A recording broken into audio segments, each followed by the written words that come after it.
할렐루야, 우리 신실하신 우리 주님의 이름을 찬양합니다. 12월 2일 수요일 아침입니다. 오늘 하나님께서 저희들에게 새로운 날을 또한 열어주셨습니다. 오늘도 하나님과 함께 동행하시며 말씀 가운데 거하시는 복된 하나님의 백성들 되기를 주님의 이름으로 축원드립니다. 오늘 이 아침은 시편 31편 1절부터 4절의 말씀 함께 나누며 우리 새벽기도의 말씀을 나누도록 하겠습니다. 여호와여, 내가 주께 피하오니 나를 영원히 부끄럽게 하지 마시고 주의 공의로 나를 건지소서. 내게 귀를 기울여 속히 건지시고 내게 견고한 바위와 구원하는 산성이 되소서. 주는 나의 반석과 산성이시니 그러므로 주의 이름을 생각하셔서 나를 인도하시고 지도하소서. 그들이 나를 위하여 비밀이 친 그물에서 빼내소서. 주는 나의 산성이니이다. 아멘. 함께 기도하겠습니다. 사랑과 은혜가 많으신 하나님, 주님의 이름을 찬양합니다. 오늘도 저희들에게 새로운 날을 열어주시고 새로운 호흡과 새로운 삶의 모습을 허락하여 주시니 주님 감사합니다. 오늘도 우리의 산성과 우리의 구원이 되신 주님을 바라보며 주께서 허락하신 삶의 자리에서 승리하는 자들로서 세워지기를 소망합니다. 저희들에게 그런 귀한 은혜를 더하여 주시옵소서. 무엇보다 주님의 뜻을 더욱더 구하게 하여 주시옵시고 더욱더 주님과 친밀한 교제 속에 나아가게 하시고 더욱더 주님의 말씀 가운데 생활하며 살아나가는 저희들 될 수 있도록 하나님 은혜를 더하여 주시옵소서. 주님의 공의로 주님의 정의로 우리를 가르치시고 우리를 건져 주시옵소서. 우리를 인도하여 주시옵소서. 말씀 묵상의 자리로 나아가오니 성령 하나님 함께하여 주시사 우리가 요엘서의 말씀을 통하여서 저희들이 깨닫고 알아야 되는 말씀들을 우리에게 친히 가르쳐 주시옵소서. 모든 것 감사드렸고 이 모든 말씀 우리를 구원하신 예수 그리스도 이름으로 감사하며 기도드립니다. 아멘. 오늘 이 아침 우리에게 주시는 하나님의 말씀은 요엘서 1장 13절부터 20절까지의 말씀입니다. 우리 하나님의 말씀 함께 보도록 하겠습니다. 제사장들아, 너희는 굵은 배로 동이고 슬피 울지어다. 제단의 수종들은 자들아, 너희는 울지어다. 내 하나님께 수종들은 자들아, 너희는 와서 굵은 배옷을 입고 밤이 새도록 누울지어다. 이는 소제와 전제를 너희 하나님의 성전에 드리지 못함이로다. 너희는 금식을 정하고 성회를 소집하여 장로들과 이 땅의 모든 주민들을 너희 하나님 여호와의 성전으로 모으고 여호와께 부르짖을지어다. 슬프도다 그날이요, 여호와의 날이 가까웠나니 곧 멸망같이 전능자에게로부터 이르리로다. 먹을 것이 우리 눈앞에 끊어지지 아니하였느냐? 기쁨과 즐거움이 우리 하나님의 성전에서 끊어지지 아니하였느냐?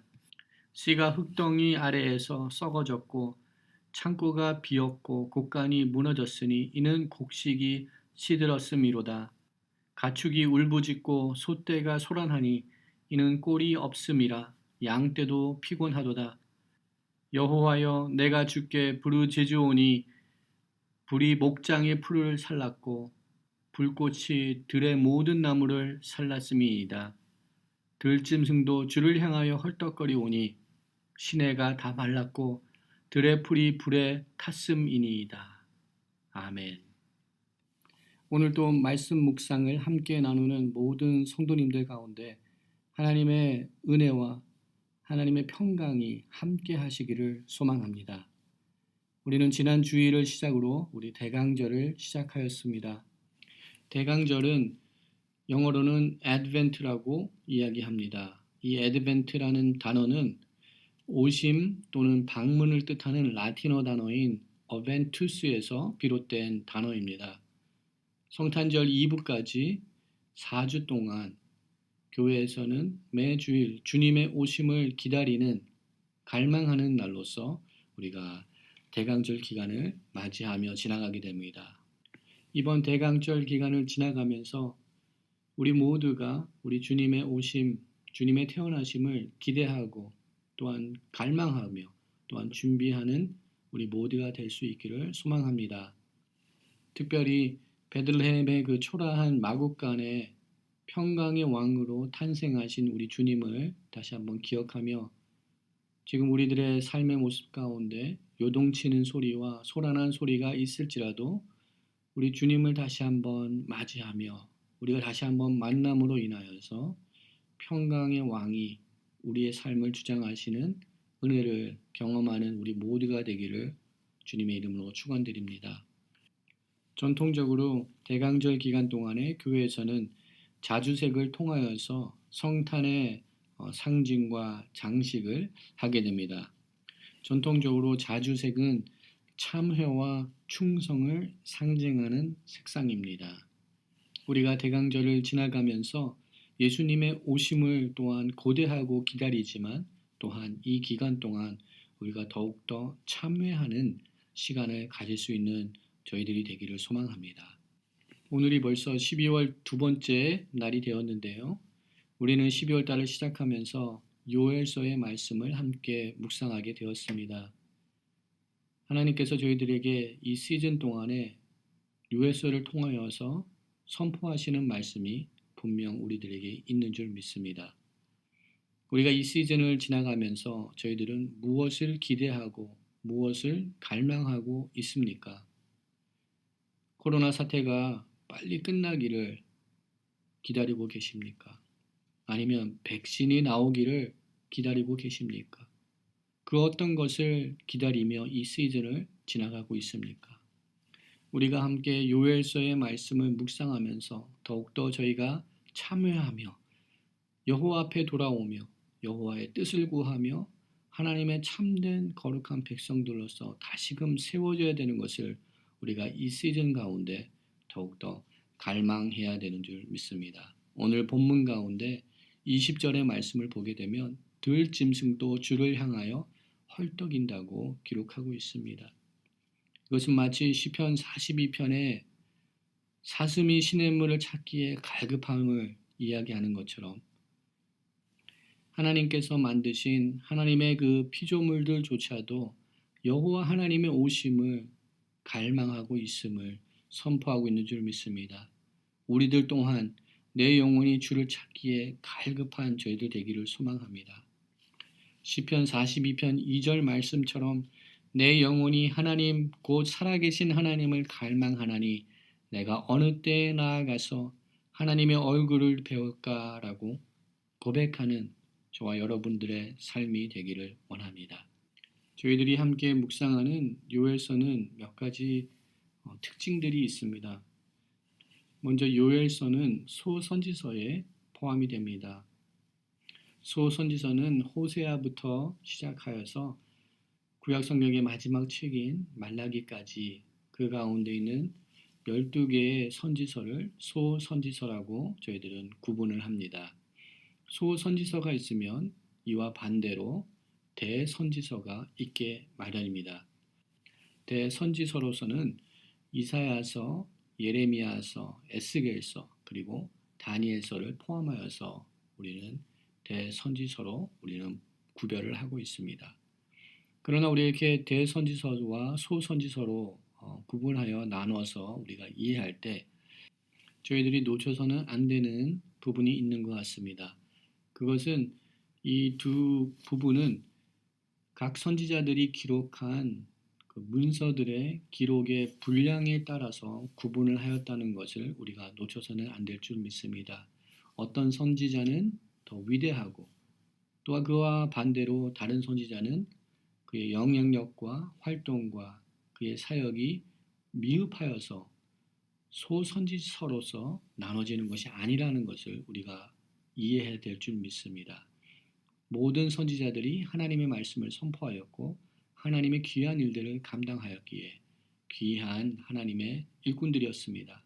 단지 우리 현대인들의 이해를 돕기 위하여서 분량에 따라서 이러한 구별이 있다는 것 우리가 이해를 가지시고 말씀 묵상의 자리로 나가시면 좋을 것 같습니다.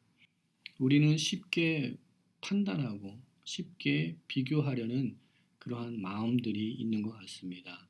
그러기에 소선지서라고 이야기를 들었을 때 이것은 그렇게 중요한 메시지가 아닌 것처럼 쉽게 생각할 수 있을 것 같습니다. 그러나 다시금 생각해 볼 때 하나님의 메시지가 선포되었고 하나님의 그 공의와 정의의 심판의 메시지가 선포되고 있는 것을 우리가 놓치지 않을 때 세 장밖에 되지 않은 짧은 말씀이지만 그 가운데서도 우리를 향한 하나님의 귀한 메시지와 은혜들을 발견할 수 있는 우리들이 될 줄 믿습니다. 요엘서만 가지고 있는 몇 가지 특징들이 있는데요. 그 특징들 중에 가장 큰 특징은 요엘서에서는 시대적인 배경을 언급하고 있지 않다는 것이 가장 큰 특징입니다. 즉, 다른 선지서에서는 어느 왕이 살아있을 때 그 기간에 선지자의 활동을 하였는 것을 기록하고 있지만 요엘서에서는 그러한 언급이 나타나지 않고 있습니다. 어떠한 왕에 대한 언급이 없는 것입니다. 요엘서에서는 어떤 특정한 왕을 언급하고 있지는 않지만 제사장이라는 직분에 관하여서 그들을 향한 메시지가 많이 나타나는 것을 보게 됩니다. 이러한 내용상의 또한 내적 증거를 근거로 하여서 여러 학자들은 요엘서의 말씀들이 왕들이 있었던 그 시기에 기록되고 선포된 말씀이 아니라 포로기 이후에 왕들이 없을 때 그런 상황 속에서 기록되고 선포된 메시지라고 또 추측하는 학자들 또한 있게 됩니다. 그러나 중요한 것은 본문 자체에서 어떠한 정확한 시대적인 배경을 말하고 있지 않다는 점이 다른 선지서들과의 비교해 볼 때 큰 특징으로 우리가 이해할 수 있습니다. 또한 요엘이라는 사람을 선지자를 생각해 볼 때도 우리는 많은 정보가 있지 않습니다. 단지 부두엘의 아들이라는 언급밖에 없습니다. 아마도 부두엘이라는 사람이 하나님 앞에 또 모든 백성들 앞에 경건한 사람이어서 그의 요엘의 아버지의 이름을 언급하고 또 이렇게 기록에 남기는 이유가 있었던 것 같습니다. 또한 요엘서의 특징은 여호와의 날이 선포되고 있다는 것이 특징입니다. 요엘서에서는 여호와의 날이 3번 언급이 되고 있는데요. 오늘 우리가 함께 나눈 본문 가운데서도 기록되고 있습니다. 1장 15절 말씀에 슬프다 그날이여 여호와의 날이 가까웠나니 곧 멸망같이 전능자에게로부터 이르리로다 라고 선포하고 있습니다. 여호와의 날은 이스라엘 백성들은 지금까지는 이 날이 자신들에게 영광의 날이라고 믿고 살아왔습니다. 여호와의 날에는 자신들에게는 영광의 날이 되고 그들의 적들에게는 멸망을 가져오는 날로 인식하고 살고 있었습니다. 그러나 요엘 선지자를 통하여서 오늘 선포되고 있는 여호와의 날은 그들이 이전까지 가지고 있었던 이해와 생각을 뒤집어 놓는 그러한 여호와의 날이 선포되고 있습니다. 요엘 선지자는 하나님의 얼굴을 저버리고 하나님의 명령대로 규례대로 살아가지 않고 있는 이스라엘 백성들을 향하여서 하나님의 날, 여호와의 심판의 날이 임하고 있다, 임박하였다라고 선포하고 있습니다. 멸망과 심판이 이스라엘 백성들에게 임할 것을 선포하고 있습니다. 하나님께서는 요엘 선지자를 통하여서 이스라엘 백성들에게 하나님의 마음을 선포하고 있습니다. 포도나무가 시들고 무화과 나무가 마르고 석류나무와 대추나무와 사과나무와 밭의 모든 나무가 다 시들어버린 그러한 상황 속에서 그들이 굶주리고 가뭄으로 이런 어려운 환난 가운데 있는 상황 속에서 요엘 선지자는 이러한 모든 현상들이 단순한 자연 현상이 아닌 것을 강조하고 있습니다. 임박한 여호와의 날의 징조인 것을 선포하고 있습니다. 다가올 심판의 경고인 것을 요엘 선지자는 선포하고 있습니다. 소재와 전제가 끊어지는 이런 상황 속에서 그들이 행해야 되는 것은 굵은 배를 동이고 여호와 앞에서 금식을 정하고 성회를 소집하는 일이 이들이 행해야 되는 일이라고 요엘 선지자를 통하여서 하나님께서는 선포하고 계십니다. 그렇습니다. 우리가 살고 있는 현재의 삶의 모습 또한 동일한 것 같습니다. 환난과 어려움, 경제적인 공고함, 코로나 사태로 인하여서 정신적으로, 물질적으로, 육체적으로 어려움을 당하고 있는 이 시즌이 그냥 자연스럽게 일어나는 사건이 아니며 또한 그냥 지나가는 일이 아니라는 것을 우리가 다시 한번 깨달아야 되는 줄 믿습니다. 이런 환난의 시간을 지나가는 저희들이 더욱더 금식을 정하고 성회로 모이며 하나님 앞에 회개하는 그런 회개의 참회의 자리로 나아가는 것이 우리가 해야 되는 일인 줄 믿습니다. 14절 말씀에 금식을 정하라고 그것을 원어적으로 번역한다면 금식을 성별하라고 선포하고 있습니다. 금식을 하는 것은 내가 어떤 것을 이뤄내기 위하여서 하나님 앞에 기도하는 방법 중에 하나가 금식 기도가 아닌 것입니다. 금식은 백성들이 모든 더러움에서 벗어나 깨끗해지고 정결한 자신을 하나님 앞에 드리기 위한 그런 의미가 있습니다. 금식은 곧 회개를 뜻하는 것입니다. 마치 요나가 니느웨 성에 회개의 메시지를 선포했을 때 그 모든 백성들이 금식하며 회개했던 것처럼 우리 또한 오늘 14절에 선포되는 너희는 금식일을 정하고 성회를 소집하라는 이 말씀을 붙들며 여호와 앞에 다시금 금식하며 여호와 앞에 돌아가는 그 은혜를 얻는 저희들 되기를 원합니다.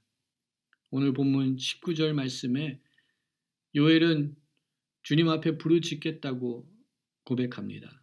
여호와여 내가 주께 부르짖으오니 라고 고백하고 있습니다. 우리도 주님 앞에 부르짖어야 되는 줄 믿습니다. 우리의 힘으로 해결할 수 없는 이러한 상황 속에서 우리의 산성과 우리의 구원이 되신 주님께 부르짖으며 주님의 은혜를 구해야 되는 저희들이 되어야 줄 믿습니다. 특별히 하나님의 공의와 하나님의 정의가 우리 삶 가운데 나타나게 하여 주시옵소서. 하나님의 공의와 하나님의 정의로 나를 감찰하여 주시고 나를 구원하여 주시옵소서. 이런 고백을 올려드릴 수 있는 저와 여러분의 삶이 되어야 되는 줄 믿습니다. 이제 우리들은 2020년도도 마지막을 향하여서 달려가고 있습니다. 캘린더를 마지막 장을 띄었습니다. 더 이상 뛸 2020년도 캘린더가 없습니다. 저희가 이 시간에 이 시즌 가운데 더욱더 행해야 되는 것은 주님 앞에 영적인 결산을 할 수 있는 저와 여러분 되기를 원합니다. 이 시간 동안 한 해를 돌아보면서 주님 앞에 부족한 것들 회개하며 연약한 것들 주님 앞에 내려놓고 십자가의 그 은혜를 통하여서 다시금 회복하며 2021년도를 맞이할 수 있는 저희들 되기를 소망합니다. 요에서의 말씀 함께 묵상하면서 더욱더 주님의 마음을 더욱더 느껴나가는 저희들 되기를 소망합니다. 오늘도 허락하신 말씀 가운데 여호와의 얼굴을 구하고 주님께 부르짖으며 가축이 울부짖고 소떼가 소란하며 들짐승들도 주를 향하여 헐떡거리는 그런 헐떡거림으로 주님을 더욱더 갈망하는 저와 여러분의 삶이 되기를 주님의 이름으로 축원드립니다. 말씀을 기억하면서 우리 함께 기도의 자리로 나가도록 하겠습니다. 함께 기도하겠습니다. 사랑과 은혜가 많으신 여호와 하나님 주님의 이름을 찬양합니다. 2020년 올해 가운데도 주님의 귀한 은혜로 저희들을 붙들어 주시고 오늘까지 인도하여 주신 그 은혜를 주님 감사드립니다. 2020년도를 마감하고 있는 이 시즌 가운데 또한 평강의 왕이신 주님을 또 대망하며 갈망하며 기다리고 있는 이 시즌 가운데 하나님 우리가 무엇을 진정 기대하며 고대해야 될지 알게 하여 주시옵소서. 또한 영적인 결산을 할 수 있는 죄들 되게 하여 주시옵소서. 굵은 베옷을 동이고 슬피 울며 주님 앞에 나아가 금식하며 회개하는 이 시즌이 되기를 소망합니다. 주님, 저희들 가운데 주님을 갈망하는 마음 허락하여 주시옵소서. 저희 가운데 새로운 은혜를 강구하는 그러한 은혜를 더하여 주시옵소서. 오늘 하루의 삶 가운데 주님께서 함께하여 주시고 우리를 인도하여 주시사 우리가 겪는 모든 삶의 모습들을 통하여서 주님의 뜻을 발견하는 저희들 될 수 있도록 인도하여 주시옵소서. 모든 것 감사드렸고 이 모든 말씀 우리를 구원하신 예수 그리스도 이름으로 감사하며 기도드립니다. 아멘. 이 시간 다음과 같은 기도의 제목을 나누며 함께 중보 기도하기 원합니다. 함께 기도할 때 직장에서 많은 손님들을 상대하는 우리 교우님들 계십니다. 자영업을 하시고 요식업을 하시는 많은 성도님들 계십니다. 주님 그들을 안전하게 보호하여 주시옵소서 기도합니다. 팬데믹 상황 가운데 경제적으로 생업에 어려움을 당하지 않도록 주님 인도하시고 보호하여 주시고 채워주시옵소서. 또한 그들이 오직 주님께 소망을 두며 또 주님이 주시는 새 힘을 덧입고 일어나게 하여 주시옵시고 그리스도의 사랑을 전하는 손과 발이 되게 하여 주시옵소서. 우리 이 시간 함께 합심하여 기도하며 나가도록 하겠습니다.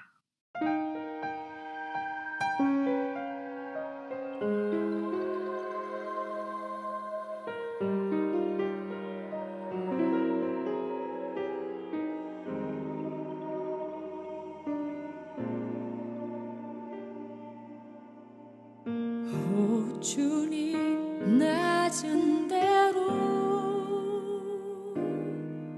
오 주님 낮은 대로 임하소서 내 모든 삶 주님 인도하소서